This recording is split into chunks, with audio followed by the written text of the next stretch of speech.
on- llamo ontología dimensional. Esta imagen es muy interesante porque nos muestra lo que les he dicho ahora en pocas palabras, ¿no? Cualquier objeto, si se proyecta solo en una dimensión, es difícil saber qué es. Confunde. Todo nos parece un círculo. El ser humano también hay que verlo en 3 dimensiones.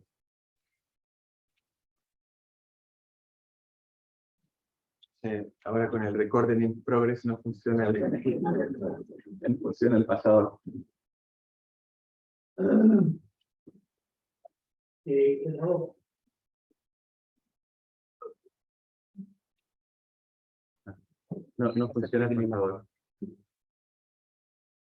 Ahí está. Muy bien, perfecto. Muchas gracias. Entonces, podemos ver la estructura del ser humano. Intentaré también fundamentarlo para que no sea solo teoría, ¿no? Pero en 3 dimensiones, decía. Una parte orgánica, que es evidente. O sea, el cuerpo que todos tenemos, los órganos, la materia.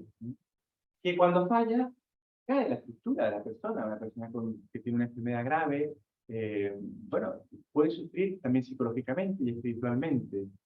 ¿Qué es la psicología y qué es la espiritualidad? Lo vamos a ir viendo poco a poco. Una grieta también psíquica, un problema psíquico, una enfermedad psíquica, también desmorona el edificio. Y una grieta espiritual, lo mismo. ¿Cuál es la diferencia? Lo orgánico ya lo dije, evidente. Lo psíquico es aquello que tiene como sustrato la materia, las emociones, el mundo emotivo, el mundo de mis relaciones interpersonales en algunos aspectos, todo algo que de algún modo, el miedo, la tristeza, la alegría, de algún modo tiene una parte muy material, pero al mismo tiempo no es exclusivamente material. La parte psíquica tiene un sustrato psicológico en el cerebro fundamentalmente y comparte con lo espiritual una cierta inmaterialidad. Y luego, ¿qué es lo espiritual? ¿Qué entiendo yo por espiritualidad o dificultades espirituales? La espiritualidad es una dimensión muy importante del ser humano que es mucho más que creer o no creer en Dios. Es fundamentalmente todo aquello que nos distingue de los animales. Unas relaciones interpersonales fuertes, una capacidad de darse, de donarse, de salir de uno mismo, y muy especialmente una capacidad de buscar el sentido de la vida. ¿Cuál es el sentido de lo que tú haces? ¿Por qué estás aquí? En el fondo, si ustedes mismos están aquí preguntándose por 3 dimensiones, esa misma pregunta les hace ver que tienen una intelectualidad abierta a algo que va más allá de la materia. Eso es lo que se llama espiritualidad. Ahí también se incluye la relación posible con un absoluto, con un creador, con Dios, los problemas de conciencia, el sentimiento de culpa, tan propio del ser humano, tan importante en el malestar psíquico, pero que está relacionado con la espiritualidad. Los animales no tienen culpa, tienen miedo a veces de lo que le pase del amo al perro que ha hecho alguna cosa mala, pero no tienen culpa. La dimensión espiritual hoy en día es considerada prácticamente en todas las facultades de medicina importantes. La Asociación Psiquiátrica Americana tiene un departamento entero dedicado a la espiritualidad. Saber qué es la espiritualidad dependerá de cada uno. Saber qué conceptos incluye dependerá de cada uno, pero en la práctica son estos: autotrascendencia, relaciones interpersonales, búsqueda del sentido de la vida.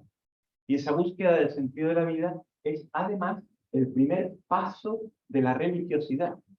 Una persona es de algún modo, está hecha de algún modo que tiende a la religiosidad, tiende a buscar algo que está fuera de sí, que le dé sentido a toda su vida.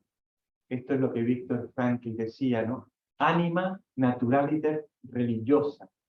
El alma es naturalmente religiosa, naturalmente busca un sentido de su vida. Que Tertuliano, un autor cristiano del siglo II, usó la misma frase diciendo anima naturaliter cristiana.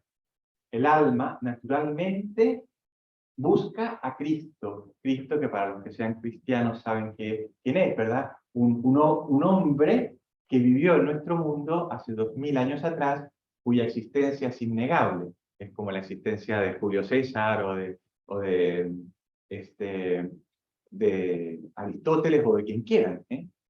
Pero que además, según la fe, ese hombre era Dios. Y ahí es donde empieza la dificultad, es algo muy interesante, ¿eh? Pero bueno, dimensión espiritual.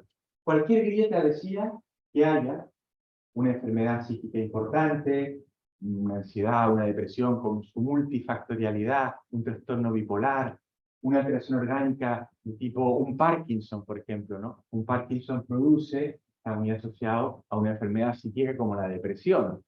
Eso a su vez, los trastornos psíquicos, mi malestar psíquico, la ansiedad o la depresión, causan dificultades espirituales. Una persona que está deprimida tiene problemas en sus relaciones interpersonales. Eso pertenece al ámbito espiritual.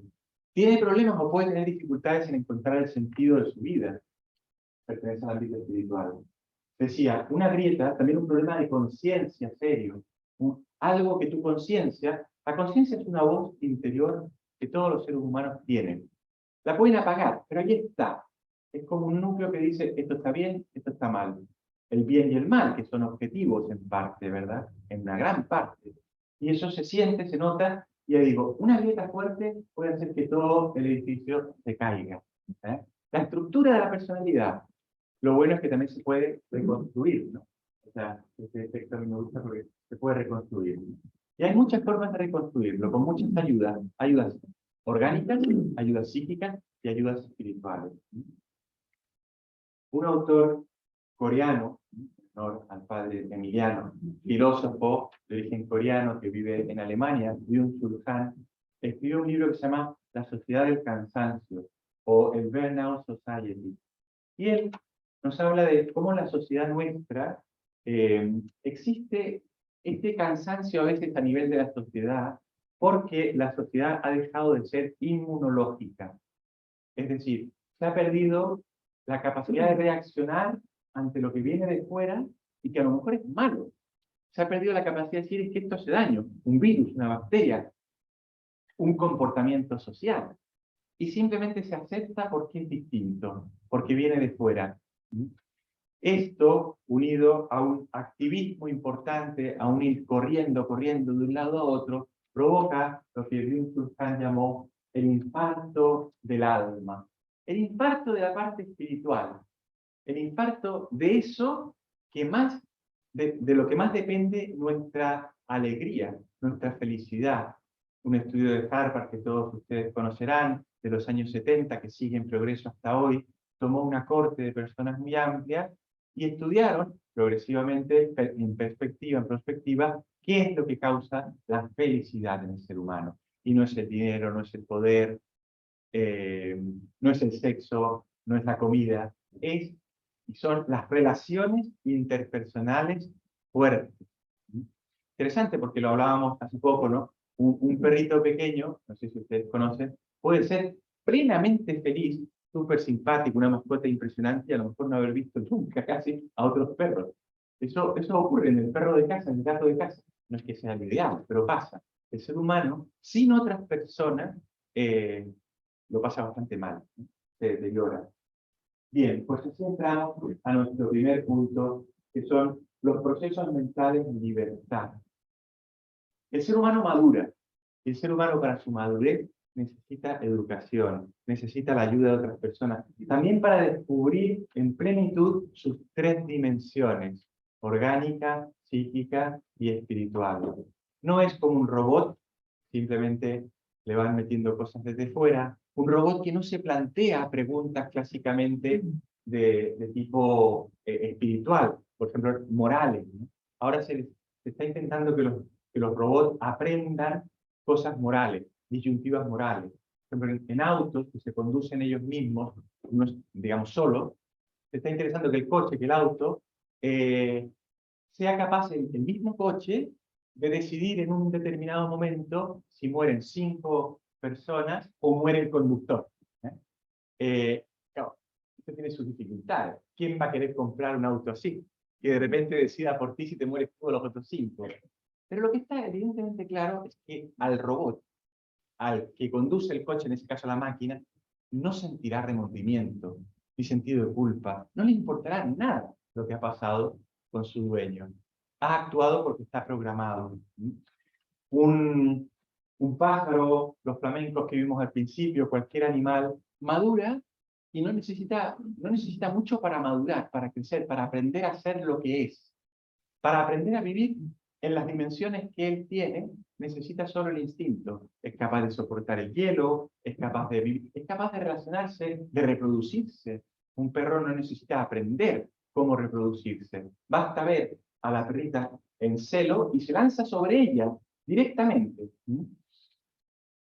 Una fruta también madura, y también madura diferente al ser humano, porque la fruta madura solo con sol y con tiempo, colgada en la mano. El ser humano no. El ser humano madura con educación. El ser humano madura con tiempo, pero con educación. Va aprendiendo a ser quien es. Y tiene otra diferencia con las frutas. Puede volver a estar verde. Puede volver a estar inmaduro. Es un proceso reversible. Por eso puede volver a enfermarse en alguna de las 3 dimensiones. Para entender esto es necesario llegar al corazón y llegar a la mente. El corazón es la metáfora del mundo afectivo, del mundo de las emociones, de esos aspectos psíquicos que tienen un sustrato material, pero que comparten con la espiritualidad algo de inmaterialidad, que también existe en los animales, un mundo emotivo con una cierta inmaterialidad. Corazón humano, el mundo de la afectividad humana, es bueno. Es todo el mundo de las emociones, los sentimientos, las pasiones, la alegría, la tristeza, el gozo, la vergüenza. Todo eso es bueno. Nos ayuda, nos protege por dentro, pero hay que llegar a él. Este cuadro está pintado por un cardiocirujano del Gemelli, un amigo que se llamaba, falleció hace poco, Pier Augusto Brescia. Cardiocirujano, el segundo cardiocirujano del Gemelli, el Hospital Gemelli en Roma, que es bastante importante, que en los años 80 se dio cuenta que era capaz de pintar. Y estaba muy estresado por la cardiocirugía, dejó la cardiocirugía y empezó a pintar. A mí me sorprendió cuando le escuché, ¿no? Él decía, yo antes tocaba los corazones con mis manos, ahora los toco a través de mis obras de arte. Y es bonito porque el corazón, como metáfora del mundo afectivo, del cual provienen tantas enfermedades, tantos problemas, se toca a través del arte, de la belleza, de la bondad, del bien. Y eso lo tira para arriba, del amor como experiencia buena. Porque digo que el corazón es importante. Los 2 síntomas psicológicos, psiquiátricos más frecuentes son síntomas afectivos. La ansiedad, que en alguna de sus formas, en todas sus formas, digamos, en conjunto, golpea a un 25% de la población, y la depresión, que también es afectiva y afecta a un 15% de la población.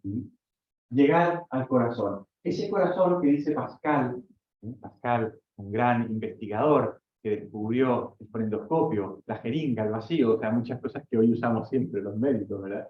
Decía, el corazón tiene sus razones que la razón no puede comprender. Pero hay que intentar comprenderla. Es interesante llegar al mundo emotivo. Por eso la Asociación Psiquiátrica Americana tiene un departamento dedicado a la espiritualidad. También para llegar a introducirse a un mundo que va más allá de la materia. Un mundo en el que influyen tus creencias. También tus creencias en el sentido de tu vida, en algo que está fuera de ti. El corazón es lo esencial, invisible a los ojos. En esa cita del Principito, en que Saint-Exupéry, ¿no? ¿Se acuerdan del Principito que tenía una rosa en su planeta? Llega a la Tierra, ve cientos de rosas iguales a la suya y se queda súper triste, porque son todos iguales. Y en cambio el zorro le revela un secreto cuando lo ve deprimido y le dice, lo esencial es invisible a los ojos. Lo que hace única a tu rosa es el amor. Por eso tu rosa es única. Bien, el amor que es tan fundamental también para no enfermarse. Le preguntaron a un psiquiatra europeo, importante, ¿qué es lo que usted ve más en la consulta? Y dijo, lo de siempre, personas que no saben querer y no han sido queridas. El corazón también es el lugar donde nos decidimos o no por el bien, nos decidimos o no por Dios, por ese Dios que cada uno lo piensa según lo que quiera. Y hay que llegar además del corazón a la mente. Esto es muy importante, conocer la mente. La mente se sabe mucho, a veces dice la gente, pero no se sabe nada, se sabe mucho. Y se sabe mucho de ese sustrato de nuestra psicología, de ese sustrato de donde surgen tantas dificultades y tantas cosas buenas. Hay en particular una estructura que se llama la amígdala cerebral, en el interior de los núcleos de los lóbulos temporales, como la central de alarmas del organismo. Si aquí entra una víbora caminando, una gran cobra, ¿no? O una cascabel bonita con ese ruido, ¿no? Nuestra amígdala tendrá, digamos, presente al animal y nos preparará para el peligro, nos preparará para la huida o para afrontarle ese fight or flight, que son las dos posibilidades, antes de que nuestro cerebro entero, antes de que nuestra corteza, la corteza prefrontal, sea consciente del peligro. En toda la vida humana en 3 dimensiones son clave las relaciones que existen entre la amígdala y la corteza prefrontal, que fueron estudiadas especialmente a partir de 1986 por Joseph LeDoux. Son las conexiones interneuronales de nuestro control. Si somos capaces de controlarnos ante una víbora, si somos capaces de controlarnos ante un enamoramiento, ante un odio fulminante por algo que ha dicho otra persona, etc.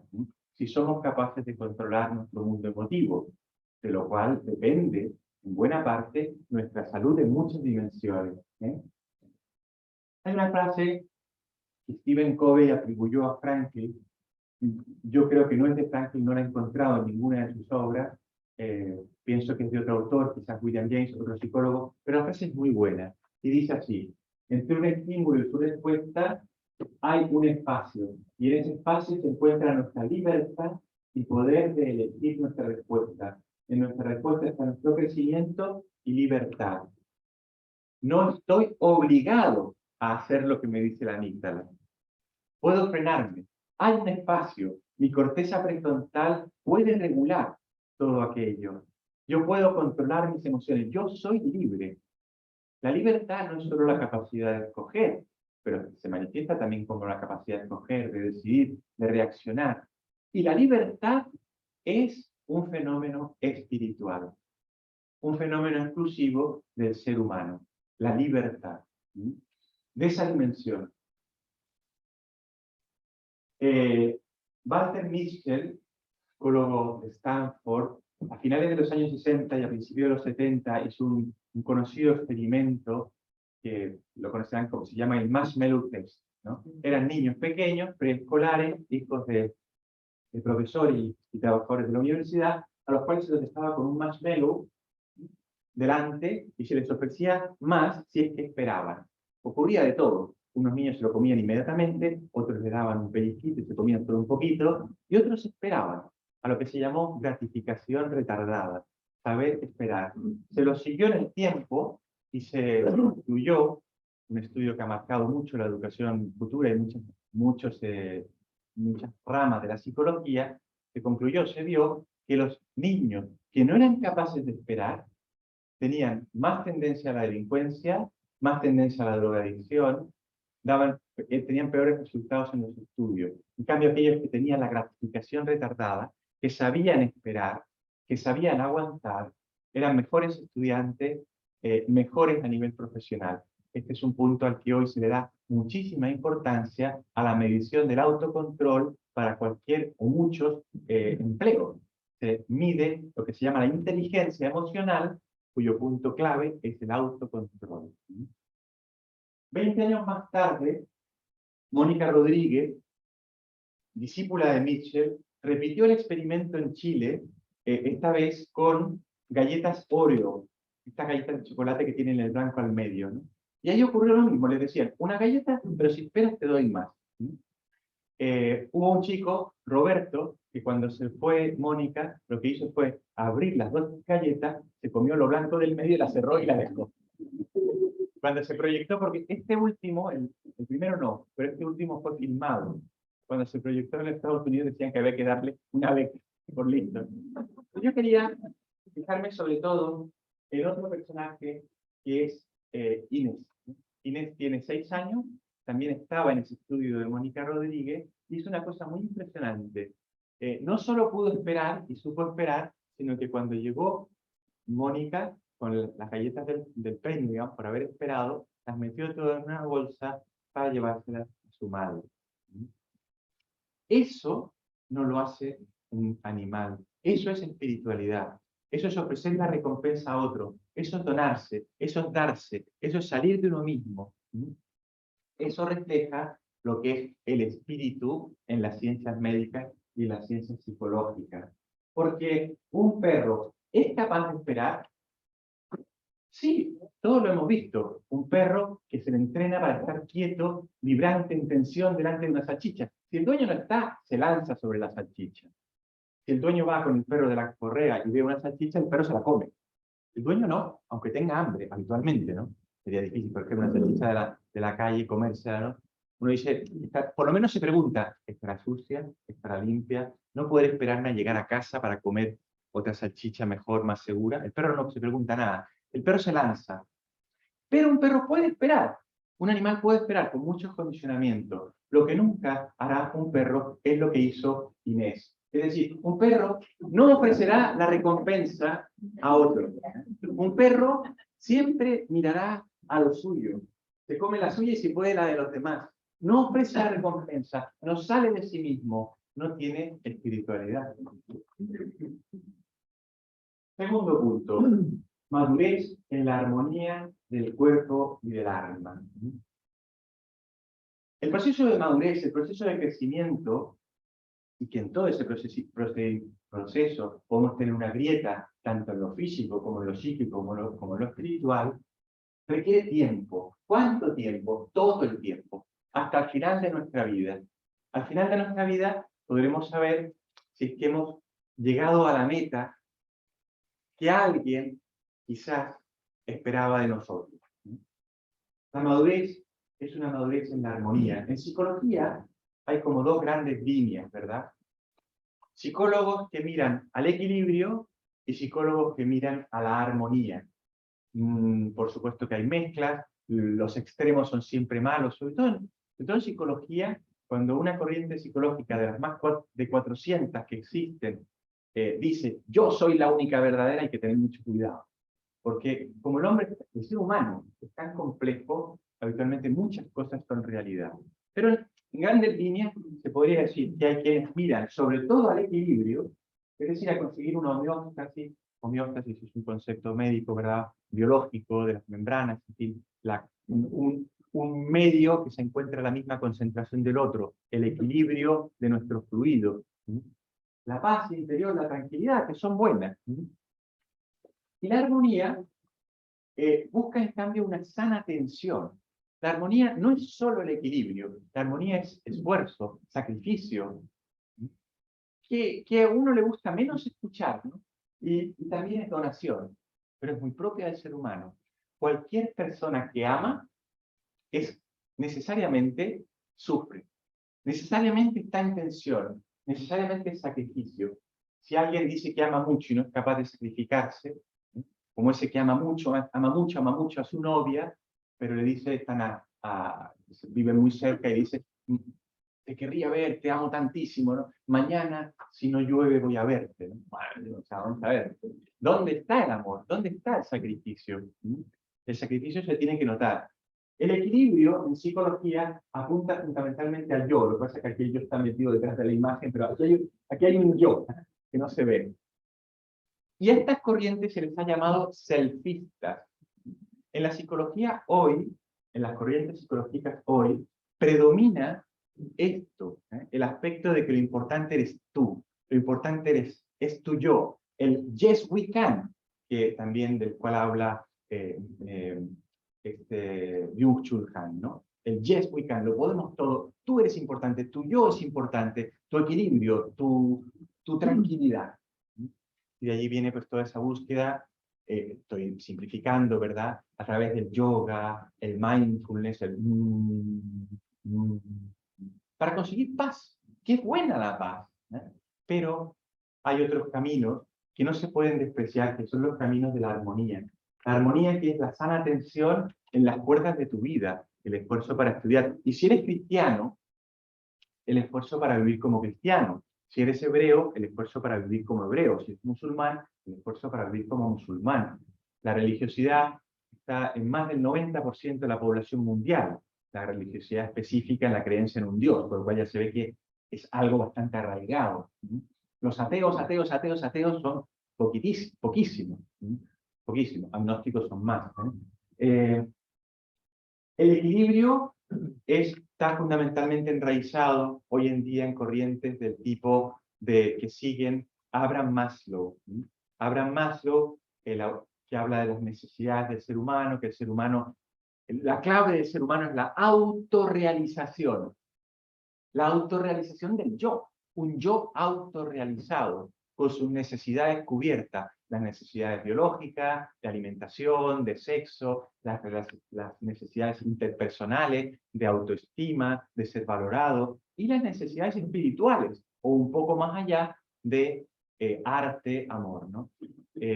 Abraham Maslow es, según muchos autores, por ejemplo, Paul Vitz, Viktor Frankl también lo critica, bastante psicologista, o sea, se centra en el yo, y por eso han sido llamadas estas corrientes, y en particular las de Abraham Maslow, como corrientes selfistas, centradas en yo. El autor más importante en psicología de la personalidad, más conocido, es Gordon Allport, profesor de la Universidad de Harvard, que ya falleció, fue el que llevó a Viktor Frankl a los Estados Unidos, y este autor, en cambio, es más de la línea armónica, porque su concepto de ser humano es un concepto autotrascendente. El ser humano es más ser humano, crece como ser humano, madura como ser humano, cuando sale de sí mismo, hacia los demás. Se ve en el proceso de crecimiento incluso físico. El niño que se olvida de su dedo y empieza a pensar en los otros, descubre el rostro de la madre, empieza a ver que hay otros niños. Ya no es egocéntrico, no es el mío, mío, mío del niño. El egocentrismo, de algún modo, esta tendencia a centrarse en solo el equilibrio está a la base de muchas dificultades psíquicas. Los trastornos de personalidad, por ejemplo, tienen una base muy egocéntrica. No estoy hablando de un concepto moral, sino de un concepto psicológico. Erik Erikson, importante psicólogo del desarrollo, en las etapas del crecimiento del ser humano, describió como varias energías, ¿no? En la infancia, la confianza unida a la esperanza, también se nos escondió la esperanza. En la adolescencia y la juventud, la identidad, la intimidad unida a la fidelidad y al amor. Y al adulto mayor, la sabiduría. Estos elementos son muy importantes, se van desarrollando, y el desarrollo de ellos es salud. ¿Cuál es el momento más clave de la vida del ser humano? Desde el punto de vista de la personalidad, la adolescencia y la juventud. Para Freud es fundamentalmente lo anterior, las etapas previas en la infancia. Pero hoy la mayoría de los psicólogos consideran que la adolescencia es clave. Y ahí se adquiere dos energías fundamentales, dos capacidades, dos características. La identidad, ¿quién soy? La crisis de identidad ocurre en la adolescencia. ¿Y quién es el que lleva al niño de la orilla de los niños a la orilla de los adultos? El grupo. El grupo es como la barca que le hace traspasar de un lado a otro. Adquiere su identidad, y adquiere también intimidad en la juventud. Relaciones de intimidad que no es la relación sexual, que no es llegar directamente a lo físico. Es más, muchos autores, y en Harvard en este mismo momento se está estudiando mucho ese aspecto, digamos, la sexualidad inmediata en un contacto cercano entre un hombre y una mujer, lo que hace es disminuir la intimidad y disminuir el conocimiento que existe de la otra persona.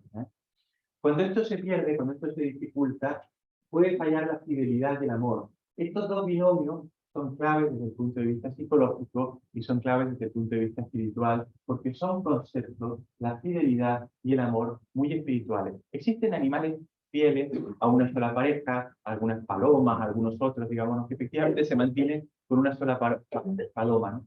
Los flamencos parece que no. Los flamencos le dan, digamos, es distinto. Bueno. Hay en la sociedad actual algunos aspectos que influyen en que no tengamos tan claras nuestras tres dimensiones, influyen a olvidarlas y nos hacen pensar más en el aspecto animal. ¿Mm? El ser humano tiene que dejar sus instintos y transformarlos en tendencias. De hecho, esencialmente no tiene instintos, no tiene impulsos que le mueven sin más, porque él conoce dónde va, conoce sus resultados. Les ponía el ejemplo antes de un perrito, ¿no? El perrito que ve a la perra en celo, se lanza sobre ella sin preguntarle cuántos cachorros quiere tener o si le duele la cabeza. No, el perro se lanza y ya está, porque lo lleva inscrito en su instinto. El ser humano no tiene instintos, sino tendencia. La publicidad hoy nos habla de libera tu instinto, o como escuché en la radio, que tu inocencia se transforme en libertad. Que no sabes muy bien qué significa, pero al menos esta publicidad que he puesto aquí de lado es más explícita. Libera tu instinto, es decir, suelta la parte animal que llevas dentro, sin considerar que los animales no es que sean particularmente buenos, ¿sí? Un león, por ejemplo, por instinto, apenas nacen sus cachorros, mata a todos los machos, y la hembra no está por ahí cerca. Y no es que uno diga, qué malo es el león, este león a la cárcel. No, ese león está actuando según sus instintos. Otro aspecto interesante que hoy se pierde es el pasar del vicio a la virtud. Se ha olvidado este concepto que no es cristiano, es un concepto aristotélico, ¿verdad? El vicio que lleva al mal, a la mentira, a la esclavitud, y la virtud. La virtud, por ejemplo, la templanza, tan relacionada con el autocontrol que estudió Mitchell, lleva al bien, a la verdad y a la libertad. Nos abre otra diapositiva, que son como las notas de la madurez. Y las he puesto en esta escala de la como música, ¿no? Con letras. La, si, do, re, mi, fa, sol, la. Autonomía. Qué importante es tener autonomía. Qué importante es, en los proyectos que uno se hace, en ese proyecto que marca mi madurez, en eso que quiero hacer en mi vida, ser autónomo. Tener bondad de vida aristotélica, ser coherente. La coherencia es clave. Cuando falla la coherencia, es una causa de grietas en toda la estructura. Diálogo con otras personas, empatía, hacerme cargo de los sentimientos del otro, la familia y el grupo al que pertenezco. El grupo que puede ser el grupo de los adolescentes que le llevan a la orilla de los adultos, el grupo de la escuela, el grupo de la universidad, el grupo de los amigos más grandes, de los vecinos, el grupo de la universidad, el grupo de la iglesia, si uno pertenece a la iglesia, el grupo de la casa común, como dice el Papa Francisco, que es la tierra. Finalmente, la autoestima que es muy importante. Hoy en día en gente joven se ve una autoestima muy baja, y la autoestima es el oxígeno en la vida. Cuando falla el oxígeno, todo lo demás se empieza a derrumbar. Fallan las estructuras también, psicológicas, físicas y espirituales. Y la identidad que es quién soy. Esta escala de la A puede tocarse de muchas formas, y vamos a ver si aquí funciona, ¿no? Una escala de la A. Las notas de la madurez, siendo quienes uno es, se pueden tocar con distintos instrumentos y a distintas velocidades. Se puede tocar también más rápido. Siempre la misma escala de la, siempre las mismas notas de madurez. Bien, esta identidad es como el broche de mi ser, el broche de mi proceso. Yo nazco siendo uno y muero siendo el mismo, pero transformado. Existe una transformación en toda mi vida. Todo este concepto de espiritualidad, y ya voy a acabar con el segundo punto y queda poco, se puede afrontar, digamos, no sirve para afrontar el estrés. El estrés, como saben, causa daño en todo el organismo. El estrés, mediado por una hormona que se llama cortisol, disminuye la inmunidad, favorece las infecciones. Hay estudios del coronavirus que muestran esto. El estrés dificulta relaciones interpersonales. Es un ejemplo como muy clásico y gráfico de cómo funcionamos en tres dimensiones. Y eso afecta a la vida exterior, que hay que cuidar, y afecta a la vida interior de mi espiritualidad psicoespiritual de muchas formas, ¿no? ¿Cómo se puede afrontar y cómo se puede prevenir? Con una vida llena de sentido. ¿Cuál es el sentido de mi vida? Una vida serena, una alimentación adecuada, actividades variadas, aprendiendo a comunicar, pidiendo ayuda a otras personas, saliendo de mi vida, aspectos espirituales de la vida exterior. Y en una vida interior, oración, meditación, pensar en reflexionar sobre nosotros mismos, sobre el sentido de mi vida, si estoy solo o con quién estoy. La filiación divina para los que creen en Dios, la sana atención para cualquier persona que ama, la sana atención del amor. Ama y haz lo que quieras, dijo San Agustín. Y es verdad, ama y haz lo que quieras porque serás súper feliz. Abraham Maslow transforma esta frase y dice, sé sano y haz lo que quieras, entendiendo por ser sano la autorrealización centrada en el yo. Esto lleva a una vida buena o virtuosa. Que les pongo un ejemplo solo para acabar con este punto, de un chico joven que fue beatificado por el Papa el año pasado, se llama Carlo Acutis, que nació en Inglaterra, vivió en Italia, y él decía a sus amigos, era un apasionado de la informática, creó una página web para la difusión del amor a la Eucaristía. Tiene una frase que es muy buena que dice, todos nacen como originales, pero muchos mueren como fotocopias. Qué interesante es querer ser original. Qué interesante es querer ser auténtico. Auténticamente lo que somos. Por eso estudiar al ser humano sin prejuicio. Pararse y estudiarlo científicamente. Estudiarlo en sus tres dimensiones. Y si creo que no existen tres dimensiones, probarlo científicamente. ¿Qué es madurar? Madurar es seguridad emotiva, percepción realista de las habilidades y compromiso, autoobjetivación o comprensión de mí, con un proyecto que tengo y una concepción unificadora de mi vida. Toda mi vida con un proyecto. Es, en el fondo, seguridad realista y comprensión unificadora. Y esa madurez es clave para vivir sano, para vivir feliz. Concluyo este punto con esta imagen que muestra la inteligencia como procesos ordenados y el corazón, bueno, maduro, que mueven a la voluntad. Un corazón, un mundo afectivo iluminado por la inteligencia, mueve a la voluntad. Tercer y último punto, que será muy breve, la emotividad abierta. Lo he llamado así, abierta a la trascendencia, abierta a los otros. Todos sabemos lo frustrante que es encontrar un pistacho cerrado, ¿verdad? Dice Gordon Alcott, la madurez aumenta a medida que la vida se separa de la inmediatez del cuerpo y el egocentrismo. A la medida que ese niño que todos llevamos dentro se olvida de sí, se olvida del egocentrismo y empieza a pensar en los demás, sale hacia afuera, en una autotrascendencia que puede ser horizontal hacia los demás o vertical hacia un sentido, hacia un absoluto, hacia Dios. Yo, digamos, he descubierto o hablo como de 4 características de esta emotividad abierta. Es conocida. Es conocida en el sentido de que se puede y se debe también en el trabajo nuestro de madurez pasar de lo inconsciente a lo consciente, hacer que lo inconsciente sea consciente, conocer nuestras emociones, conocer nuestras reacciones, conocer por qué salto ante una víbora o por qué salto ante tal persona que me cae tan antipática aunque nunca he hablado con ella. Que a lo mejor es que me recuerda inconscientemente a una tía mía que era muy pesada. Y se parece. Comunicar las emociones, clara, no ambivalente. ¿Por qué estoy triste? ¿Por qué estoy contento? Hoy en día muchas veces la gente no entiende su emotividad, no entiende y vive como con un extraño dentro de la propia casa. Conocer las emociones, leer sobre las emociones, estudiarlas, ¿no? Y cuidar la coherencia. La coherencia es una protección. Tengo 4 frases que las explico rápidamente, ¿no? Formarse es aprender a vivir, un antropólogo, Ricardo Yepes. Formarse, crecer, madurar, ser feliz, es vivir como lo que uno es. Por eso es tan importante saber qué es lo que uno es. ¿Quién es uno? ¿Quién soy yo? ¿Cuál es mi papel en el mundo? ¿Estoy solo?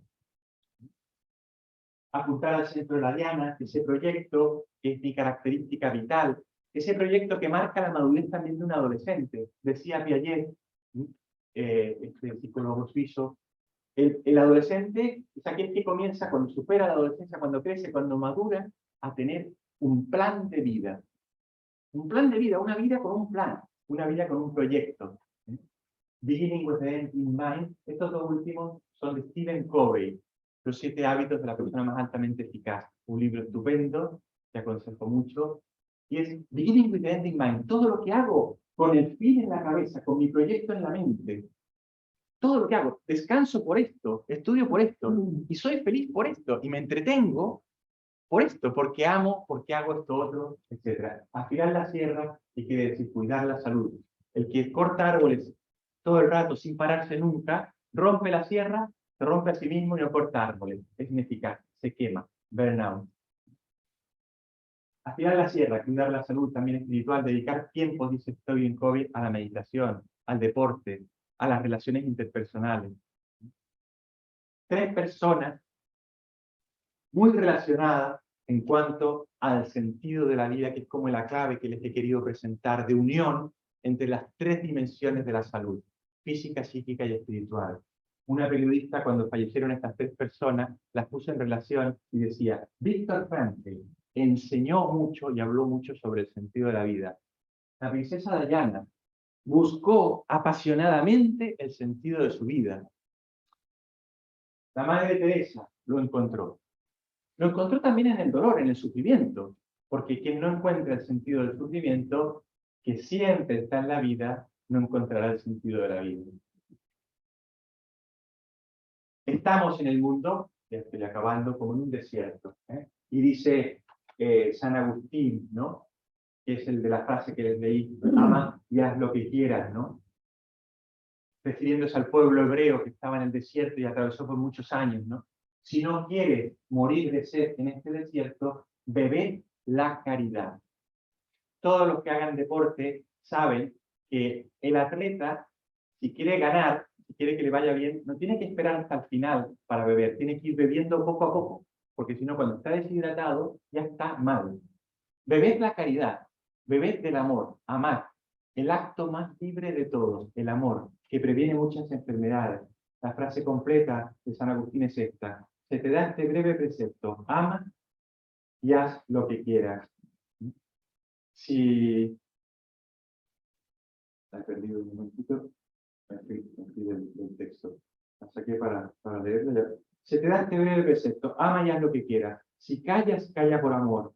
Si gritas, grita por amor. Si corriges, corrige por amor. Si perdonas, perdona por amor. Exista dentro de ti la raíz de la caridad.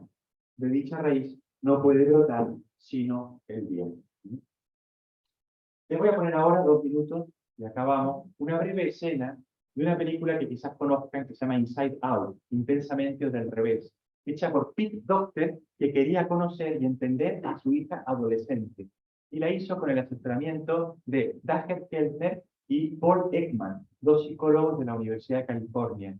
Paul Ekman, en particular, es el gran gurú de las emociones, que ha dedicado toda su vida, profesor emérito, toda su vida al estudio de las emociones. Es muy interesante porque un pequeño acto de incoherencia, una falta de honestidad, se quiere sacar la tarjeta de crédito de la madre, Riley, que así se llama la niña, que ya está crecidita, de 12 años, y se derrumba todo el mundo interior, psíquico, con las emociones que están representadas como unos monigotes, y se descarrila también un tren que va pasando por allí. Es el tren del pensamiento. Cuando hay incoherencia, el mismo pensamiento se descarrila y cae en el inconsciente, la represión. Todo eso está reflejado aquí. Pero no lo entiendo. Vamos a apagar. ¿Y qué es el camión de la mudanza? ¿Tú vas a clientes?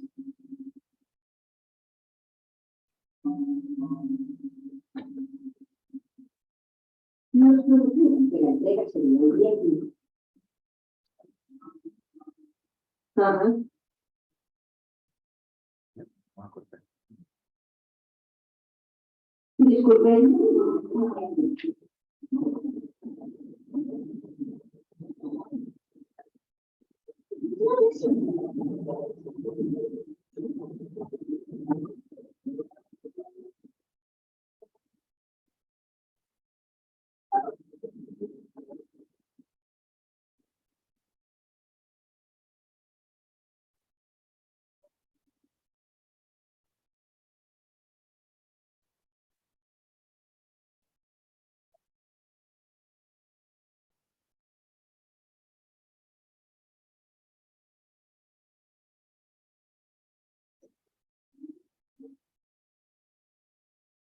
tubo de recuerdo.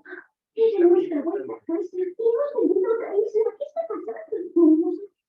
Muchas gracias. ¿Qué? Espera, chicos. De verdad vamos a hacerlo, porque esto es muy serio. Cuidado, llegan los pueblos esenciales. Y despertarse hacer un pueblo, volverlos en el sofá y hacerlos unos. Madre mía, si nos vamos, se podemos pararlo. Y aquí está la familia. Vamos.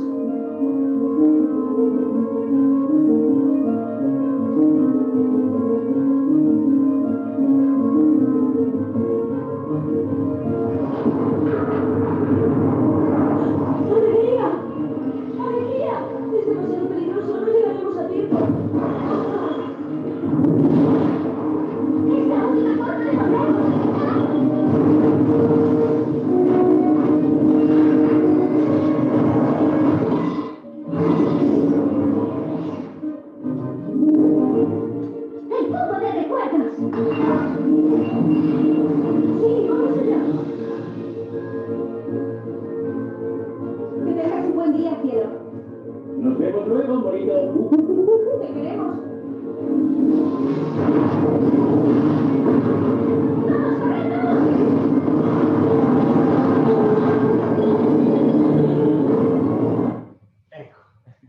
Bueno, la coherencia, como ven que es un concepto que tiene también elementos espirituales, puede influir en todo. Puede hacer que se derrumben incluso los pensamientos. Puede alterarnos por completo en las tres dimensiones. Y esta es una diapositiva conclusiva en que vemos también para prevenir cómo los estímulos auténticos, la bondad, la verdad, la belleza, nos llevan a sentirnos bien, a actuar bien, a pensar bien y a tener emociones positivas, que será muy importante para que el corazón, ese mundo afectivo, sea capaz de latir verdaderamente al unísono, sea capaz de ser feliz. Existe como un crecimiento armónico, una pirámide que he llamado ya de la madurez cristiana, saltando en última etapa, a conceptos que ya son de la fe, de la dimensión espiritual religiosa, por así decirlo, pero que son interesantes, que unen de algún modo la identidad a la fe. ¿Quién soy yo? La fe me ayuda más porque me puede decir que soy criatura limitada. La autonomía se une a la esperanza porque la esperanza no es. Si tengo esperanza, solo si tengo esperanza, puedo ser autónomo. Tomar los medios para alcanzar los fines. Y la autoestima que se une a la caridad porque la mayor autoestima de una persona que cree en Dios, sobre todo de un cristiano, es hay un Dios que me quiere. Eso es lo que nos permite volar libres y ser, digamos, felices con una buena estructura como los flamencos que vimos al principio de la presentación. Pues muchas gracias.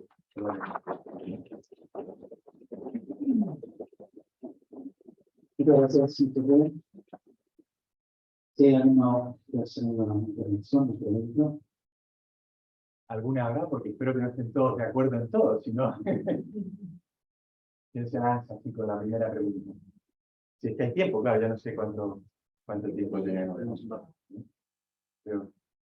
Yo tengo una pregunta que es, bueno, yo soy de formación, yo soy economista de formación académica y paso bastante con las ciencias experimentales, también en psicología, que en este contexto de compatibilizar o de armonizar o de buscar conjuntamente una realidad que es única, sucede sobre todo cuando tratamos del tema de espiritualidad, como bien mencionaste, que es el ámbito de libertad. El ámbito de amor, el ámbito de elección, el ámbito de la gracia, en un contexto de fe. Y sucede que cuando se estudian estos aspectos de la ciencia experimental, de la psicología, que hay como una pretensión, un intento lógico de saber explicar y saber predecir, por tanto, se acerca con una perspectiva un poco determinístico, en el que parece que todo depende del contexto, todo depende del ambiente, todo depende de tu trauma, de la infancia, todo depende un poquito de tu pasado o del contexto.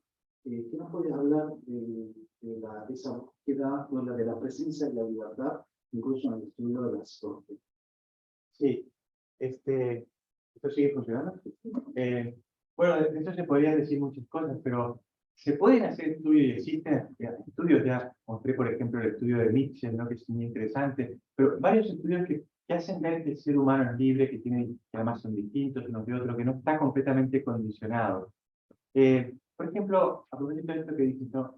¿Cómo se puede demostrar a veces que una persona es libre, ¿no? En algo que se confunde con el vicio, las adicciones. Vamos a tomar las adicciones comportamentales, al juego, el gambling disorder, a la pornografía, la adicción a la compra compulsiva, la adicción también a sustancias, al alcohol, a las drogas, etc. Son enfermedades mentales, están incluidas dentro de las enfermedades mentales y así se consideran las adicciones. Pero hay autores como Heyman que dicen, bueno, esto no es una enfermedad, es una elección. Y dice, ¿por qué? Porque no existe ninguna enfermedad en la que uno diga, de un día para otro no voy a estar enfermo. Y en cambio, las adicciones, cuando diagnosticadas como adicciones con todas las características, puede ocurrir y ocurre que algunas personas dicen, no más tabaco, no más alcohol, no más pornografía, no más sexo, no más juego, de un día para otro.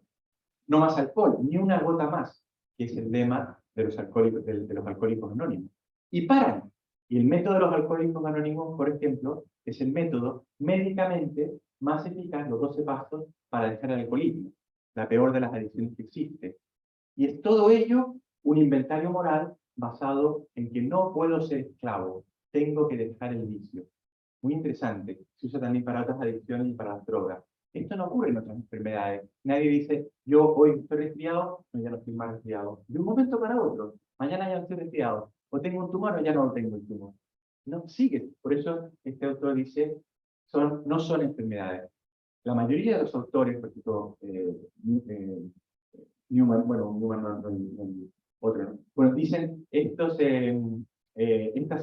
una mezcla. Al principio quizás no era enfermo y luego llegué a ser enfermo. Al principio podía cortar y después no podía cortar. Pero es un clásico ejemplo donde la libertad influye mucho. E influye mucho algo que se llama libertad positiva o libertad para tu proyecto, que es la responsabilidad. La capacidad de responder de tu vida y la capacidad de llevar el peso de tus decisiones, que están en la etimología de la palabra responsabilidad. Respondere y respondo. Pondo es peso, llevar el peso. Bueno, esto es lo que te diría. O sea, que incluso empíricamente se puede ver la libertad y se puede ver cómo influye en la salud. He mencionado las adicciones porque son un problema pues, muy importante hoy en día en todo el mundo, en un aumento notable que refleja una serie de otras enfermedades detrás e influyen en las tres dimensiones: física, psíquica y espiritual, de relación con el mundo y con los otros y la búsqueda de sentido. Muy bien. ¿Qué más? Si alguien que se anime, de los más jóvenes, es decir, alguna crítica, algún comentario. No es necesario estar de acuerdo en todo. Sí. Yo tengo una pregunta. Por favor. Hay algo que me preocupa, que es la salud de la conciencia del personal de salud. Porque estamos viendo que se genera la ley del aborto, la regla de la eutanasia, y es un tema que se escucha mucho. Y también escucho que a veces gente más joven, profesionales jóvenes, que dicen, bueno, en un hospital está aprobado el aborto y sí, tal vez lo tengo que hacer. En otro no está aprobado, no. Entonces, como usted nombró el tema de la conciencia, entonces se apaga. No sé si tiene algo al respecto para decir, nosotros información, pero es algo que tenemos. Muy bien. Sí, la conciencia es algo muy importante, es el sagrario de la persona. La conciencia nos habla de dentro, es el grito de algo interno que llevamos dentro. Yo personalmente pienso, y además, digamos, lo creo y lo pienso desde el punto de vista científico, que el ser humano tiene un manual de instrucciones. Como todos, o sea, es evidente, o sea, uno nace con un cierto manual de instrucciones, y si va contra ese manual de instrucciones, puede tener dificultades serias en las tres dimensiones. Ese manual de instrucciones, que algunos llaman ley natural, es algo grabado en el corazón, que Kant decía, ¿no? Esto, para mí, brilla más que las estrellas. Me admiro más ante la ley natural en mi corazón que en las estrellas del mundo. Una cosa impresionante, ¿no? Ese punto es muy interesante, y ese es un sagrario impenetrable. Por eso ir contra la conciencia de una persona es un crimen. Es un crimen. Nadie me puede obligar a algo en contra de mi conciencia. Sería un crimen. ¿Qué podemos hacer en una sociedad que esto no lo considera? Ir con mucho cariño, con mucho amor, con mucha paz, por los lados legales, con recursos legales, con estudios científicos, que muestren que el ser humano no es un animal. Y si yo estoy convencido que el ser humano es un animal, vamos hasta las últimas consecuencias. Entonces, al perro que se lanza sobre cualquier perra, a la cárcel.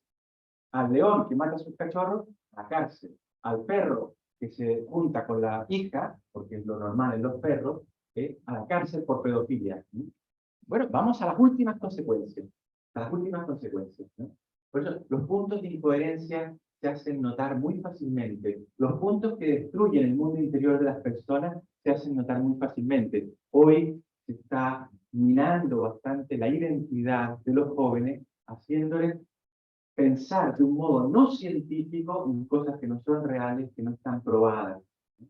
Entonces yo te diría, prefiero poco a poco ir viendo caminos legales, ver cómo hacer. Una persona que te dijera, yo en un hospital donde se prueba el aborto lo haría, quiere decir que no está convencida de que el ser humano no es un perrito. Porque un perrito yo lo puedo matar sin más, pero un ser humano lo puedo matar sin más. Ahora en Chile han puesto en la Constitución la posibilidad de abortar hasta segundo antes de nacer. O sea, sin ninguna, en la Constitución, no una ley externa, ¿no? Entonces, digo, ¿qué diferencia hay? ¿Dónde pongo el límite? 10 meses, 3 meses, 4 meses, una semana, 2 días, ¿dónde pongo el límite? ¿Es un ser humano o no es un ser humano? ¿El ser humano es distinto de un animal o no es distinto de un animal? ¿Tengo yo algo distinto fuera de mí que me da más sentido a mi vida? ¿Cómo puedo yo entrar en ese sagrario impenetrable de la persona que es la conciencia y forzarla? No sé, no te diría. ¿Qué más? Sí, sí, profesor. Los jóvenes, prepárense alguna cosa. No, ya sé que alguno va a empezar a aplaudir para que nos vayamos, pero ya me pasó una vez. Muchas gracias, Silvio. La verdad es una muchísima exposición. Yo soy médico y a veces, para ver las tres dimensiones, uno ve claramente la dimensión orgánica. A veces veo un poco mejor la psicológica, porque uno ve el trastorno. Y la espiritual es la que uno no lo ve así, detectar qué cosas objetivas hay para ver qué importancia tiene eso en el impacto orgánico que puede tener una enfermedad. Y la pregunta un poco es también si la conciencia, que está compartida por los trastornos psicológicos y por los trastornos, por la vida espiritual, ¿dónde juega más, o dónde impacta más sobre la enfermedad, ¿no? Porque para el que va a atenderlo, si no ve todo esto, probablemente no llegue a la cura. Muchas gracias. Bueno, un médico, por ejemplo, que se acerca a un paciente, también con un sentido de compasión, que se refleja en esa empatía, en esa capacidad de compartir el dolor, que se hace partícipe del sufrimiento del otro, de las angustias, que le sonríe, es un médico que está entrando en la dimensión espiritual. También, por ejemplo, hay estudios muy interesantes que van a la espiritualidad más, el aspecto religioso de la espiritualidad, que es uno de los aspectos. Y, por ejemplo, estudian la presencia de un rabino, la presencia de un imán o de un sacerdote y ofrecerla. Y se hace en algunos países, en algunos centros de salud y en algunas unidades de cuidado intensivo, un cuestionario espiritual que incluye un montón de cosas de este estilo. Y son muy interesantes, que ayudan al médico a guiarse de acuerdo a ese paciente. En ese cuestionario espiritual se ponen cosas de estas. Quiere ser atendido por un profesional de la vida espiritual, como puede ser un sacerdote o un imán, y eso influye como más directamente, y es algo en lo que el médico ya interviene. Esos estudios muestran que cuando se consideran estos aspectos, que es una parte de la espiritualidad, no es toda, más a fondo, aumenta la sobrevida de los pacientes, por ejemplo, en unidades de cuidado intensivo, y aumenta el bienestar. La doctora Bukalski ha estudiado mucho este asunto en Estados Unidos, y tuve la suerte de estar con ella, y la verdad es que es una de las investigadoras muy interesantes, coautora del libro de la espiritualidad en medicina de Oxford, ¿no? Hay todo un manual de espiritualidad en medicina de Oxford, donde ella tiene algunos artículos. Ese libro es fantástico, y ahí hay muchos elementos de la espiritualidad que que ayudan al médico. Si un médico no considerara la espiritualidad de su paciente, por ejemplo, un médico también considera la espiritualidad de su paciente cuando piensa que puede tener vergüenza y lo cubre con una sábana. A un perrito no, pero le da lo mismo. Pero el paciente puede tener vergüenza. Cuando le ayuda en sus relaciones, le pregunta por su familia, le pregunta por sus hijos, por su señora. Eso es hacerte cargo de la espiritualidad del que tienes delante. Y la conciencia, eso sí que es mucho más complicado, porque efectivamente, ¿dónde influye más, no? Es complejo, ¿no? Depende de tus creencias. Yo creo que la conciencia siempre está. La conciencia, de algún modo está, puede ser una llamita grande o una llamita fuerte, y depende de cómo la hayas intentado apagar. Las personas que hacen algo que va, digamos, contra su propia vida, un acto incoherente, quitarle la tarjeta de crédito a la madre, eso les hace daño aunque no hayan escuchado nunca que quitarle la tarjeta de crédito es mala. Por ejemplo, en todo el tema de la castidad, yo eso lo he visto, ¿no? Por ejemplo, asuntos de autoerotismo. Eso lo ves con mucha frecuencia en gente que no tiene ninguna creencia. Yo lo he visto, viajo con frecuencia a la India, lo he visto en hindú, y lo he visto también en hebreo, ¿sí? Que no son cristianos, digamos, ¿no? Que tienen ese concepto, ¿no? También en ateos, que tienen ese concepto, aquí hay algo que no está bien. Mi sexualidad tiene algo que no funciona bien. Por tanto, esa conciencia, ¿dónde está palpitando? Pues está palpitando probablemente en los dos lados. Desde el punto de vista espiritual, me llama y me despierta un deseo de comunión, que eso es espiritual. Por ejemplo, detrás de dificultades en la sexualidad que puedan existir, con mucha frecuencia hay un problema de comunión. Lo que se busca es la comunión. Lo que se busca en realidad es una relación interpersonal fuerte con otro que llegue a la intimidad. Y parte desde algo que no es la intimidad verdadera, que es la intimidad sexual. Y se notan las diferencias, se notan las dificultades. Una profesora de Harvard está estudiando mucho esto, en concreto en el aspecto de la sexualidad. Le recomiendo mucho un documental que se llama Dating Project, que es de ella. Tiene un éxito increíble, es una de las aulas que más se llenan en Harvard. No me acuerdo en este momento el nombre de la profesora porque siempre se me olvida. Es filósofa. Ya se dio cuenta que los chicos y las chicas no sabían relacionarse con personas del otro sexo. No sabían tener citas. Por eso es el Dating Project, de cita en ese sentido. Y es muy interesante. No sé si he contestado. No, perfecto. Muy bueno, gracias. No se anima ninguno de ustedes. Los jóvenes. Ahí hay uno. Ahí hay uno. A ver si me tengo que ir. No, como que hablar de esta idea de equilibrio, atención, como es muy bueno, la atención como salir de uno mismo es clave para la maduración. Pero para que esté hablando solamente de cómo salir de uno mismo para los demás. Pero quería contarle también cómo influye salir de uno mismo para conocer a los demás, pero también para conocer la realidad que todavía como la adecuación del intelecto a la realidad, conocer las cosas, como, sobre todo a los jóvenes. Como a los chicos del colegio, como tienes un montón de materias, un montón de cosas distintas, cómo influye mucho en la personalidad, en la relación personal, conocer las cosas como son, la realidad como es, conocer si el árbol, porque sí, cómo es, y como saber admirarse frente a eso, cómo influye en el desarrollo personal. ¿Tú eres profesor o estudiante? Soy estudiante de historia. Me gusta mucho tu pregunta porque ha tocado un punto muy clave, ¿no? O sea, efectivamente, salir de uno mismo se puede hacer de muchas formas. Mira, hay algunos estudios de experiencias trascendentes que se llaman, ¿no? Se hizo un estudio de una experiencia trascendente muy sencilla que fue llevar a chicos y chicas a tumbarse en un bosque de eucaliptus, ¿no? Y mirar las copas reflejadas en el cielo. ¿Sí? Y después, a esos mismos chicos, una experiencia trascendente, una experiencia de paz, de serenidad, que te frene del día al día, que te saque de las redes, del estímulo continuo, que te impide escucharte a ti mismo, por tanto te impide salir de ti mismo, que te impide reflexionar. Y ese simple estudio de una trascendencia muy sencilla, después fue comparado con otros estudios de grupos de control, y se vio que los que habían tenido esa experiencia trascendente tan sencilla eran más capaces de ayudar a otros, más capaces de darse, de hacerse cargo de las necesidades de otras personas. Entonces, esto que ha dicho es clave, y en la educación es fundamental, y en algunos países, por ejemplo en Estonia, se le está dando mucha importancia, que es lo que conozco más, al arte, a la belleza, representaciones teatrales, escuchar una obra de arte, una pieza musical, admirar un cuadro y la naturaleza. La neutra tranquilidad de la naturaleza que tanto ayuda.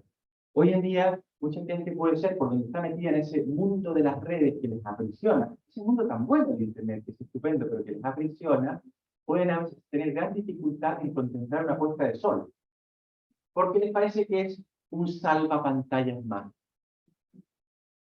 No sé si te he contestado, o sea, belleza, verdad, bien.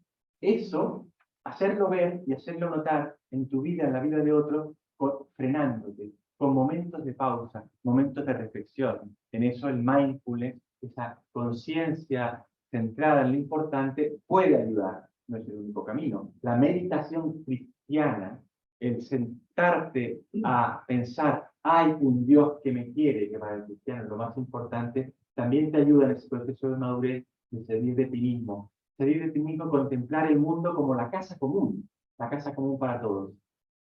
¿Te he contestado más o menos? Bien, gracias. Profesor Valdés, quería preguntar aquí una cosa. Ah, A los jóvenes están estimulados, y lo que digo. muy bien. No.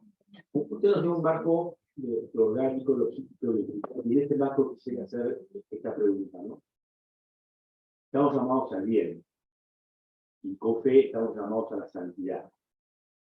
Y tomando la metáfora o el ejemplo de esta niña chilena que guardaba las galletas para su madre, también estamos llamados a la santidad nosotros. Tenemos que tratar de ayudar a que los demás sean santos. ¿Qué pasa si el otro no quiere comer las galletas? O sea, cuando uno en las relaciones interpersonales encuentra una barrera en esa búsqueda de la santidad conjunta, porque la propia no sirve, no alcanza. No es eso lo que Cristo nos pide. Sí. Claro, ya entramos en un contexto quizá muy bueno, ¿no? También, y es verdad, ¿no? A veces uno intenta darles a conocer la alegría, la felicidad que lleva a otras personas, y cuesta hacerlo, ¿no? Pero ahí está lo que tanto el Papa Benedicto como el Papa Francisco han repetido muchas veces, ¿no? El encuentro de fe, el encuentro con las realidades de fe, no es el encuentro con una doctrina, sino con una persona que como tal pone delante algo que es atractivo, pero mejor dicho, es alguien que es atractivo, ¿eh? Viktor Frankl decía que el ser humano esencialmente está hecho para salir de uno mismo hacia el sentido y los valores, y hacia un supersentido, que él algunas veces también llamaba superpersona, hacia Dios.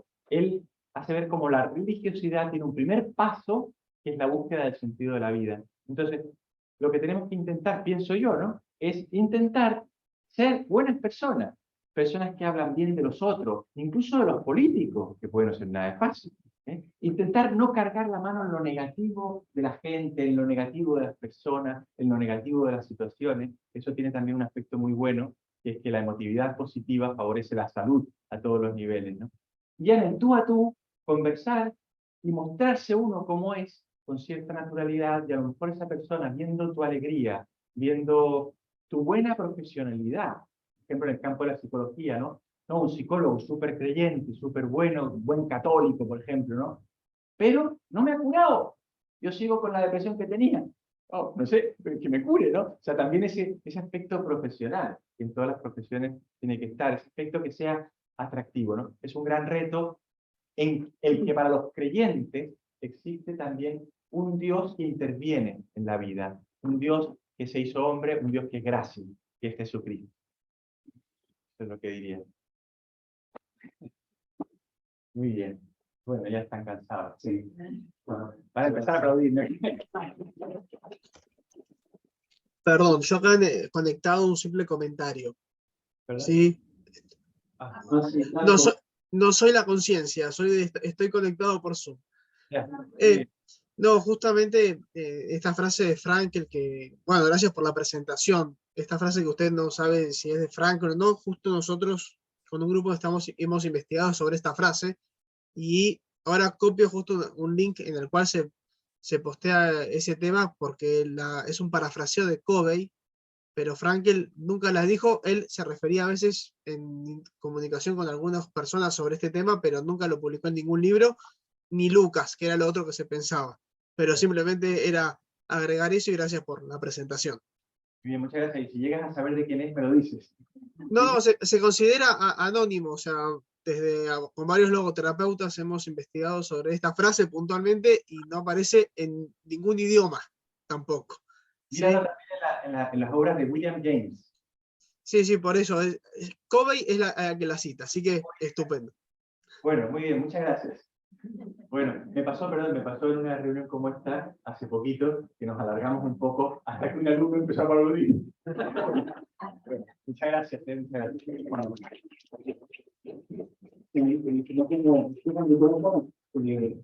Contarles que en el primer cuatrimestre hemos tenido algunos alumnos míos, sobre todo, reuniones quincenales para tener charlas sobre el tema de espiritualidad, ¿no? Como oración, como el mal, espiritualidad no cristianas. Y como en este cuatrimestre no tienen la gracia de parecerme, porque no les doy clases ahora, les ofrezco a que me parezcan otra vez. En septiembre vamos a empezar otra vez con esas charlas quincenales. Serían los primeros y los terceros viernes de cada mes, al mediodía, de 1 a 2. Ya vamos a avisarles por los mails, los avisos. Y también avisarles que estamos preparando algunos que vienen ayudando a la preparación. Retiro para alumnas y retiro para alumnos. Una vez el tercer fin de semana de las chicas, el cuarto fin de semana de los chicos. La reserva me avisa y pueden entonces. Menciona la página web que tienen aquí, madurezpsicológica.com. Si quieren, es una página que soy coordinador, si les sirve, pueden encontrar cosas. Última propaganda, perdón. ¿Cómo se imagina usted esta conciencia que viene? ¿Conciencia qué, perdón? Nosotros venimos con un libro. Sí, un manual de instrucciones. Es una forma de decir, ¿verdad? Sí, pero en realidad los animales vienen con un manual de instrucciones que es el instinto, Claro, que es muy distinto pero a lo nuestro. Pero en ellos no es libre. Nosotros también lo tenemos. Nosotros tenemos un cierto cableado, por ejemplo, una cosa muy bonita. ¿Usted es del área de la salud? Yo soy profesora de psicología. Okay. Por ejemplo, en el ámbito de la salud mental y en el ámbito psicológico son muy interesantes las neuronas espejo, que Isolati y Galesi, ¿no? Sí. Eso es muy interesante. De algún modo, ahí está el sustrato también de algunas cosas, la racionalidad del ser humano. Los animales, por supuesto, que tienen. Usted sabe que el instinto, cuando se estudia el instinto, no se llega a saber qué es. No se sabe dónde está, no se sabe. Nada. El ser humano tiene también un poco de eso, pero el ser humano es libre. El animal no es libre ante sus instintos, ¿no? Y en eso se demuestra que uno tiene un poquito algo, digamos, de cableado, algo de manual de instrucciones. Y según la fe, ese manual de instrucciones uno lo encuentra como más gráfico, también, por ejemplo, los 10 mandamientos de la tradición judeo-hebraica y en las bienaventuranzas del cristianismo. Es bonito. Sí, me llamaba la atención que dijera eso, porque nosotros no nacemos con muy pocos instintos de educación. Sí. No, pero incluso, o sea, es verdad eso, porque se van educando. Pero si al ser humano lo dejas solo, tiene una cierta instintualidad. Sí, no, la espiritualidad viene de No se atrevieron a hacer, no atreviste a hacerla en público. Me da vergüenza. Dime. ¿Qué vas a hacer? ¿Cómo se puede encontrar esa armonía o felicidad cuando hay ciertos factores externos que corrompan alguna dimensión? Como por ejemplo, un cáncer, algún tipo de enfermedad física. Un cáncer. Un cáncer. ¿Cómo se puede llegar a encontrar la felicidad cuando hay algo tan corrompido? Claro, eso es lo que decía, que eso es una grieta física. Pero, ¿qué es lo que puede ayudar en todo? El sentido. ¿Cuál es el sentido de ese cáncer? Buscarlo, ¿no? Eso te puede dar una cierta alegría también cuando lo ves en otro, ¿no? Buscar el sentido. Viktor Frankl es un gran experto en esto. ¿Te has leído el libro El hombre en busca del sentido? ¿Te gustó? ¿Lo entendiste? Lo leí hace tiempo. Revísalo de nuevo si quieres, ahora que estudias psicología te puede ayudar, ¿no? Pero el sentido del dolor es clave, ¿no? O sea, efectivamente, el dolor, mira, muchas personas que han pasado por la experiencia del dolor te dicen cómo el dolor les ha ayudado a crecer, a otros les tira para abajo. a otros les destruye, o sea, no es siempre igual. Pero por eso también tenemos que, como médicos y como psicólogos, estamos llamados sobre todo a aliviar el dolor, ¿eh? Ojo que, claro, el médico y el psicólogo de algún modo se encuentran ante el dolor y no es que tengan que fomentarlo, porque ya que tiene sentido le fomento el dolor, ¿no? El médico y el psicólogo tienen el deber de aliviar el dolor. O sea, el dolor no es bueno, ¿eh? El dolor es un mal. Es un mal que según la fe cristiana entró en el mundo por el pecado original, ya eso dependiendo de lo que quieras. Pero lo que no podemos considerar es que el dolor sea un bien absoluto. Pero lo que está claro es que el dolor te puede ayudar a madurar, te puede ayudar a crecer, y buscarle sentido, como quieras, será muy importante. ¿Ah? Eso es lo que te diría. Nada. Bien. Sí, bien. ¿Eres profesora o alumno? Tampoco te atreviste a decir la pública. El equilibrio y la armonía. En que uno, o sea, uno tiene que salirse de uno mismo para amar, pero también lo tiene que amarse a uno mismo para salir a amar a Sí, uno. sí. Y eso no es más parte del equilibrio que de la razón, es más parte del... Como no hay intermedio entre el equilibrio y la armonía. Es que no se contradicen del todo, a eso creo yo. O sea, una persona armónica también es una persona ciertamente equilibrada. Pero si tú lo miras, por ejemplo, desde el punto de vista que si tú consideras que el ser humano tiene un cierto manual de instrucciones, una cierta forma de vivir también el amor. O sea, el amor es muy interesante. O sea, el amor no es la emoción, por ejemplo, ¿no? Eso yo creo que es evidente. Pero mucha gente hoy lo confunde con el amor. Las televisiones, todas las televisiones, todas las series, confunden el amor con el enamoramiento. Eso es pum, pum, pum, pum, pum, pum, pum, y donde quieras, ¿no? Y resulta que el amor verdadero, el amor, por ejemplo, de un padre o una madre, el amor entre dos personas que se quieren de verdad, unos novios que se van conociendo, ya no es tanto pum, pum, pum, es muchísimo más, digamos, Años de casado y es mucho más que eso, lo aseguro. claro, es mucho más que eso. Es que eso es muy interesante, ¿no? Entonces, eso de algún modo te hace ver que tienes que saber qué es lo que es el amor. Es verdad el amor a ti misma, ¿no? ¿Qué entiendes por amor a ti misma? Ya el mismo hecho que te lo estés preguntando te hace pensar, claro, ¿por qué me tengo que amar yo, no? ¿Quién soy yo? Te mete en el mundo de tu identidad, y te tienes que cuidar tanto tu físico, tu psíquico, como tu vida espiritual. Te tienes que cuidar en 3 dimensiones. Tienes que quererte a ti misma. Una persona que no tiene autoestima tiene una dificultad muy grande desde el punto de vista psicológico y espiritual, porque todavía no me quiero a mí misma. Y hoy pasa mucho. Hoy lo ves mucha gente joven. Todos los que tenemos contacto con gente joven, yo lo he confirmado en varios países, además, somos conscientes de que esto está muy, muy hundido. Y a veces en parte porque no saben quiénes son, porque desde fuera se les confunde el amor con el enamoramiento, ya no saben si son chicos o chicas. Y eso va generando un problema serio. No saben lo que está bien y lo que está mal, que es un aspecto tan espiritual y tan propio del ser humano, sin duda, independientemente de la fe. ¿Eh? Entonces, claro, el quererte a ti misma por quién eres, por el valor que tienes, no por lo que haces, sino por lo que eres. Eso es fundamental y eso es clave. Pero eso, fíjate que es bastante armónico también. ¿Por qué? Porque para quererte así, de verdad, tendrás que esforzarte en algunos puntos. Por ejemplo, no, yo me quiero como drogadicta, tendrás que dejar la droga. Yo me quiero como ladrón, tendrás que dejar de ser ladrón, porque eso se ha introducido en tu personalidad de tal modo que la altera. Ya no eres plenamente ser humano. No sé si me explico. Y eso exige un punto de tensión. O sea, ¿qué significa tensión? Darle la atención justa a cada cuerda de tu vida. Para los que somos creyentes y tenemos las bienaventuranzas y los mandamientos, es ver cómo los vivimos, que ayuda un montón. Ver cómo están las bienaventuranzas, cada una de ellas, ver cómo están los mandamientos, cada uno de ellas, es darle un pequeño toque. Y por eso tu vida, incluso para quererte a ti misma, requiere un cierto esfuerzo. También, por ejemplo, para no engordar, para no te ponerte gorda. Necesita un esfuerzo para ser buena deportista, para salir de ti misma. No sé si me explico, si te ha dado alguna pista. ¿Sí? De nada. Buenísimo. Quería hacer otra pregunta. Sea cual sea. Que no me animé a hacerla hoy. Te quería preguntar en el ámbito de la terapia psicológica. ¿Tú eres psicóloga o No, pero en estudiante? la psicología. Cuando uno se da cuenta hasta qué punto la teoría psicológica alcanza y cuando hay una cuestión más espiritual de fondo que no deja resolver como ese dilema o ese trastorno. Ujú. Bueno, mira, yo creo que con el tiempo eso se puede ir dilucidando, pero has dado en una clave que yo creo que es interesante, ¿no? Que en realidad, yo pienso, también es mi opinión, alguien me puede contradecir, yo creo que no es plenamente divisible lo psicológico de lo espiritual. No siempre, pero muchas veces. En el sentido que hay cosas que son una grieta en una dimensión que ha hecho que se caiga todo, ¿no?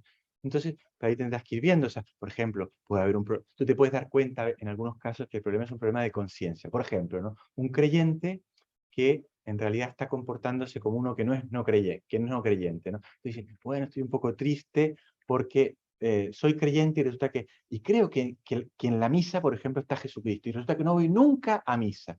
Y eso me produce un malestar. Si te lo cuenta alguien, tú le puedes decir, mira, yo creo que ese es un problema que tienes que tú resolver con alguien que te explique qué es la misa y qué pasa cuando uno no va y por qué vale la pena ir. O sea, como una cosa como más de conciencia de ese estilo. O piensa alguien que algo que es pecado. Mira, es que yo creo que esto es pecado. Ahí te puedes encontrar con un trastorno obsesivo compulsivo. Alguien que está pensando que todo es pecado, que todo es pecado. Allí interviene el médico para ayudar, el psicólogo para ayudar en lo obsesivo compulsivo, y a lo mejor puede ayudarte una persona que desde el punto de vista espiritual te diga, mira, es que eso tú lo sabes por ser humano, pero yo desde la fe te puedo decir también desde la ciencia teológica que efectivamente matar es malo. Ya lo sabías, porque has matado a una persona y te sientes fatal, aunque nadie te lo haya dicho. Aunque nadie te lo haya dicho. Y si no te sientes fatal, ¿qué problema hay?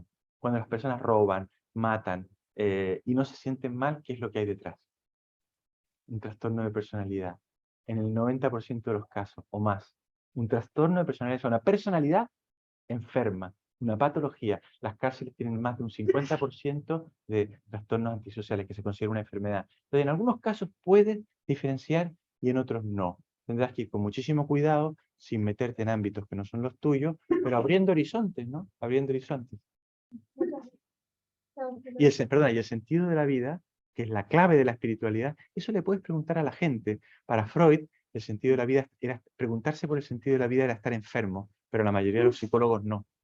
Muy bien. Que te vaya muy bien. Que te vaya muy bien. Gracias. Bueno.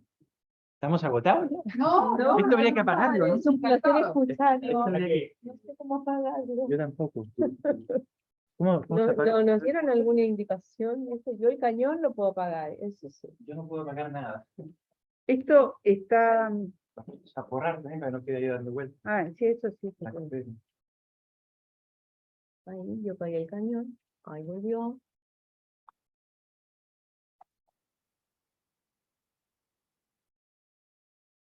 A ver si pillo ¿cómo sigue ahora? El padre Emiliano lo va a llevar a recorrer un poco campus y a la 1:30 Bueno, tenemos unas bebidas, unas empanadas. Ah, yo tengo sí, usted tiene un almuerzo, pero cuando estaremos por detrás, Marianela, le pregunta a la Cristina.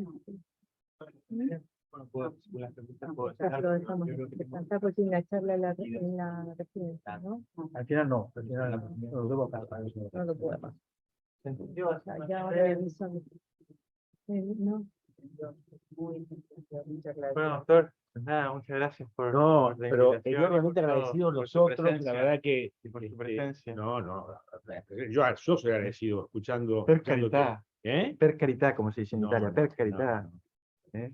Esto también está encendido, pero bueno, ahí se Sí, queda. sí, no, Ya pero vendrá ahora el vienen técnico. los chicos de tecnología y acá. Muy bien. Al padre Manuel. Muchísimas gracias. Muchísimas de nada, ya nos vemos. Y buen retorno. Gracias. Italia. Sí. ¿Ya tuvo sus vacaciones?